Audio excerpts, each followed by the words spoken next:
ನೋವುಗಳು ಸಹಜವಾಗಿ ಎಲ್ಲರಿಗೂ ಬಂದೇ ಬರ್ತವೆ, ಹಾಗಂತ ನೀನು ಅವುಗಳಿಗೆ ಹೆದರಬಾರದು. ನೋವುಗಳನ್ನ ಒಂದು ಸಾರಿ ಫೇಸ್ ಮಾಡು, ಆಗ ನೋವುಗಳೇ ನಿನ್ನನ್ನ ಬಿಟ್ಟು ಓಡಿ ಹೋಗುತ್ತವೆ. ಆಸೆ ಪಟ್ಟಿದ್ದು ನಿನಗೆ ಸಿಗಲಿಲ್ಲ ಅಂದ್ರೆ ನಿರಾಸೆಯಾಗಿ ಸುಮ್ಮನೆ ಕೂಡಬೇಡ. ನಿನ್ನ ಆಸೆ ಏನಿದೆಯೋ ಅದೇ ನಿನಗೆ ಸಿಗಬೇಕು. ಅದಕ್ಕೆ ನೀನು ಏನನ್ನ ಮಾಡಬೇಕು ಅಂತ ಒಂದು ಸಾರಿ ಕೂತು ಯೋಚನೆ ಮಾಡು, ಹೊರಡು, ನಿಲ್ಲಬೇಡ. ನಿನ್ನನ್ನು ಯಾರು ಅವಮಾನ ಮಾಡಿದ್ದಾರೋ ಅವರು ಎದ್ದು ನಿಂತು ಚಪ್ಪಾಳೆ ಹೊಡೆಯೋ ತನಕ ನಿನ್ನ ಕೆಲಸ ಬಿಡಬೇಡ. ಅತಿ ಆಸೆ ಪಡುವುದನ್ನ ಬಿಟ್ಟು ಬಿಡು. ಮನುಷ್ಯ ಚಪ್ಪಲಿಯನ್ನ ತಾನು ಹಾಕಿರುವೆ ಎಂದು ಭಾವಿಸುತ್ತಾನೆ. ಚಪ್ಪಲಿ ಏನಂತ ಭಾವಿಸುತ್ತೆ ಗೊತ್ತಾ? ನಾನು ಇವನನ್ನೇ ಹೊತ್ತಿದ್ದೇನೆ ಎಂದು ಬೀಗುತ್ತಾ ಇರುತ್ತೆ. ಬದುಕು ಕೂಡ ಹೀಗೆ, ನಾನೇ ಮೇಲೆ ಎನ್ನುವರ ಪಾಡು ಕೂಡ ಇದೇ ಆಗಿರುತ್ತದೆ. ಈ ಜೀವನದಲ್ಲಿ ನಿನ್ನನ್ನು ಹೀಯಾಳಿಸೋರು, ಅವಮಾನ ಮಾಡೋರು ಎಲ್ಲ ನೀನು ನಂಬಿದ ಬಂಧುಗಳೇ ಆಗಿರ್ತಾರೆ. ಅವರಿಂದ ಎಚ್ಚರದಿಂದಿರೋ. ಟೈಮ್ ವೇಸ್ಟ್ ಮಾಡಬೇಡ.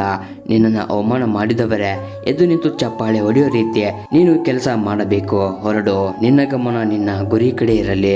ನೀನು ಬದುಕಿರೋ ತನಕ ಈ ಮಾತನ್ನ ನೆನಪಿನಲ್ಲಿಟ್ಕೋ. ನೀನು ನಿದ್ದೆಗೆಟ್ಟು ಕೆಲಸ ಮಾಡಿದ್ರೆ ಮಾತ್ರ ನಿನ್ನನ್ನು ಅವಮಾನ ಮಾಡಿದವರಿಗೆ ನಿದ್ದೆಗೆಡಿಸೋ ತರ ಈ ಪ್ರಪಂಚದಲ್ಲಿ ಹೆಸರು ಹಣ ಮಾಡೋಕೆ ಸಾಧ್ಯ. ಹೊಲದಲ್ಲಿ ಗರಿಕೆ ಹುಲ್ಲು ಬೆಳೆದಷ್ಟು ವೇಗವಾಗಿ ತೆಂಗಿನ ಮರ ಬೆಳೆಯುವುದಿಲ್ಲ.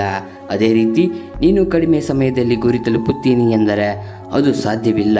ನಿನ್ನ ಗುರಿ ನಿಯತ್ತಾಗಿ ಹೋಗ್ತಾ ಇದೆ ಅಂದ್ರೆ ನಿನ್ನ ಗೆಲುವಿಗೆ ಸ್ವಲ್ಪ ಕಾಲಾವಕಾಶ ಕೊಡಬೇಕು.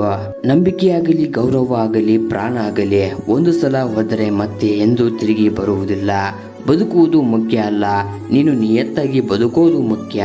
ನಿನ್ನ ಗುರಿ ಕಡೆ ಕೆಲಸ ಮಾಡ್ತಿದ್ದೀಯ ಅಂದ್ರೆ ನಿಯತ್ತಿನಿಂದ ಮಾಡು. ಮೋಸ ಬಹಳ ದಿನ ಇರುವುದಿಲ್ಲ. ನಿಯತ್ತಾಗಿ ಕೆಲಸ ಮಾಡು, ಗೆಲುವು ಸಿಕ್ಕೇ ಸಿಗುತ್ತದೆ. ಆದರೆ ಕಾಯುವ ತಾಳ್ಮೆ ನಿಮ್ಮಲ್ಲಿರಬೇಕು. Thank you for watching the video. Jai Hind.